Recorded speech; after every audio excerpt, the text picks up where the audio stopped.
அனைவருக்கும் அன்பான வணக்கங்கள். மார்கழி மாத தேய்பிறை அஷ்டமி நாளான இன்று இரவுக்குள் இந்த ஒரு வார்த்தையை சொன்னால் உங்கள் வாழ்க்கையில் நீங்கள் என்ன நினைத்தாலும் நடக்கும். மன ரீதியான பிரச்சனைகள் தீர்வதற்கும் பண ரீதியான பிரச்சனைகள் தீர்வதற்கும் தேய்பிறை அஷ்டமி என்று தவறாமல் உங்கள் ஊரில் இருக்கக்கூடிய சிவாலயம் சென்று அங்கு வீற்றிருக்கக்கூடிய பைரவரின் அபிஷேகத்திற்கு அபிஷேக பொருட்களை வாங்கி கொடுங்க. உங்களுக்கு எது சாத்தியமோ, கரும்புச்சாறு, மஞ்சள், குங்குமம், திரவியம், பால், சந்தனம், தயிர், நெய், நல்லெண்ணெய், எலுமிச்சை சாறுன்னு உங்களுக்கு எது சாத்தியமோ அதை அபிஷேகத்துக்கு வாங்கி கொடுங்க. உங்களுக்கு இன்னைக்கு கோயிலுக்கு போக முடியாத சூழ்நிலை அப்படின்னா உங்கள் வீட்டில் இரவுக்குள் உங்களுக்கு நேரம் கிடைக்கும் போது இந்த ஒரு வார்த்தையை சொல்லுங்கள்.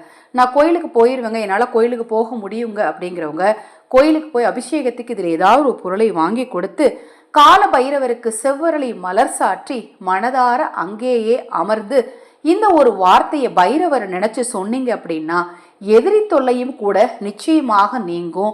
தொழிலில் முன்னேற்றம் உண்டாகும், பண வசியம் உண்டாகும்.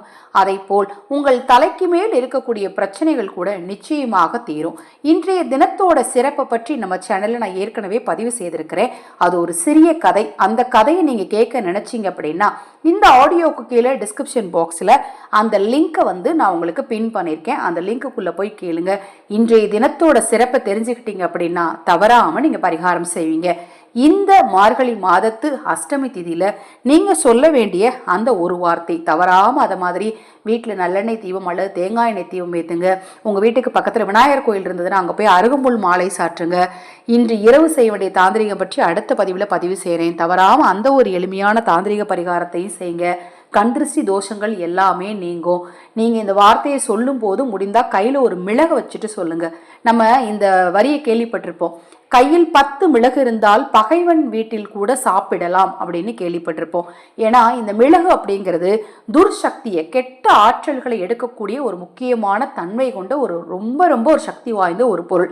ஒரு மிளகை கையில் வச்சுட்டு இந்த ஒரு வார்த்தையை சொல்லிட்டு அந்த மிளகை உங்கள் தலையை சுற்றி தூக்கி தூர போட்டுருங்க. எந்த நேரத்துலனாலும் சொல்லலாம், எந்த இடத்துலனாலும் சொல்லலாம். கிழக்கு அல்லது வடக்கு திசையை நோக்கி அமர்ந்துட்டு சொல்லுங்க. ஓம் நமோ கால பைரவாய நமக, ஓம் நமோ கால பைரவாய நமக.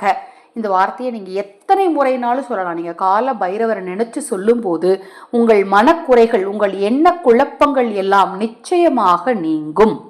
அதை மாதிரி மனரீதியான பிரச்சனைகள் உங்கள் வீட்டில் யாருக்கேனும் இருந்தால் இந்த அஷ்டமி நாளில் ஆதரவற்றவர்களுக்கு உணவளியுங்கள். நிச்சயமாக அந்த பிரச்சனையோட வீரியம் அவங்களுக்கு குறையும். இது போன்ற எண்ணற்ற தகவல்களை தெரிந்து கொள்ளவும் உங்கள் பிரச்சனைகளுக்கு தனிப்பட்ட முறையில் பிரத்யேகமாக பரிகாரங்கள் அல்லது ஆலோசனைகள் தெரிந்து கொள்ள விரும்பவும் 9344692042 இந்த வாட்ஸ்அப் எண்ணுக்கு தொடர்பு கொள்ளுங்க.